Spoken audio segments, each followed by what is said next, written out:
Alright, Big Germ's Garage here. This is like episode 8 or 7 or 8, something like that.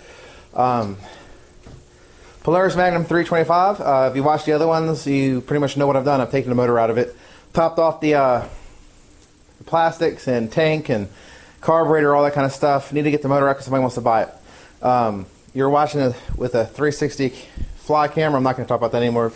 People that have been watching are probably irritated. Keep talking about it. But I got the motor up here. Finally got it out. Wasn't too bad. It's taken me about maybe an hour and a half. So we're just going to look at it real quick. I'm going to go ahead and put this rag up in the intake hole just to make sure no debris gets up in there. This motor did run. It's a little dirty, but the motor, I have heard it start before.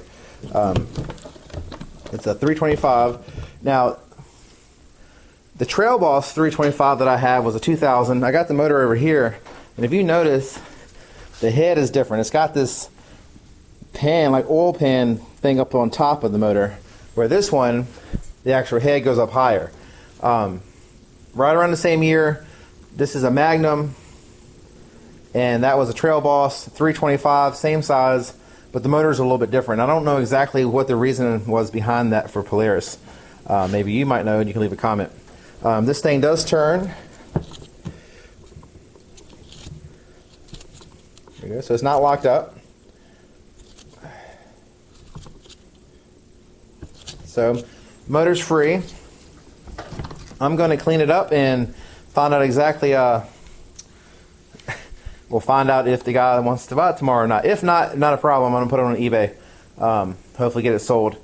When I took it off in the last video, right here, this cover was on it. This is the pull start cover. And I knew that it had some broken pieces in it. I remember that from when I bought it. I bought this thing about a year and a half ago. It's almost February now. I bought it in May, so in May it'll be 2 years. I knew it had some broken pieces, but didn't realize that it had that many broken pieces. And if you look, it's like JB Weld all the way around and all up on the inside, and it's missing the actual the rope pulley, or whatever it's called, that goes up inside, which is kind of crazy. When I heard this thing run, basically the guy had an Explorer, a Polaris 400 Explorer that I went to buy. Went there to buy that, and he had this. Or maybe it was the other way around. Maybe I went to buy this and he had the Explorer. Anyway, he had one four-wheeler I was going to look at, and I ended up buying two. I bought this one and I bought the other one. And actually, in that trip, I bought 3 four-wheelers. I bought this Magnum, I bought the Explorer, and I bought a Scrambler. Scrambler 500. If you watch my videos, I had it up on this lift. It was up here for a while. I made a couple videos there. I bought those 3 four-wheelers on the same night. And this one, he pulled his car around, threw some power to it from his jumper cables to the battery, to the starter, and the motor started because he sprayed some starter fluid in the airbox.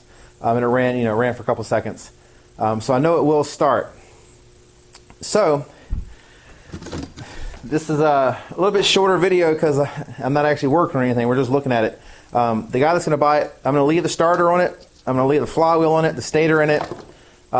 Whatever. I'm not too worried about it. He can go ahead and have all that too. I'll probably I might drain the oil out of it. That way it don't make a mess of my truck tomorrow. So tonight, what I'm not going to video, what I'm going to do, clean the motor up, drain the oil, get this motor mount. In the other video, I had a hard time getting to this bolt right here because the four-wheel drive, I don't know if you can see it over there, four-wheel drive shaft was in the way. So we popped out the 2, but one wouldn't come all the way out. So I ended up getting the other isoelastic motor mount bolt off, or not off, and this ended up coming off, but it was still attached. So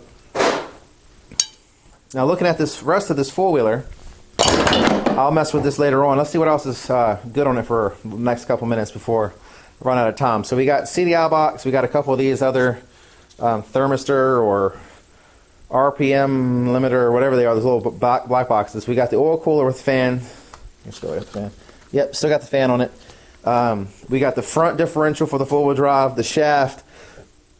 The axles for the four-wheel drive up front, they're missing. The shocks up front are probably okay. The one in the back, I guess the that whole rear end moves. So I don't know. I can't tell. It kind of looks like it's coming from this shock, maybe the top of it. So shock's probably no good. I got the carburetor. We got the transmission.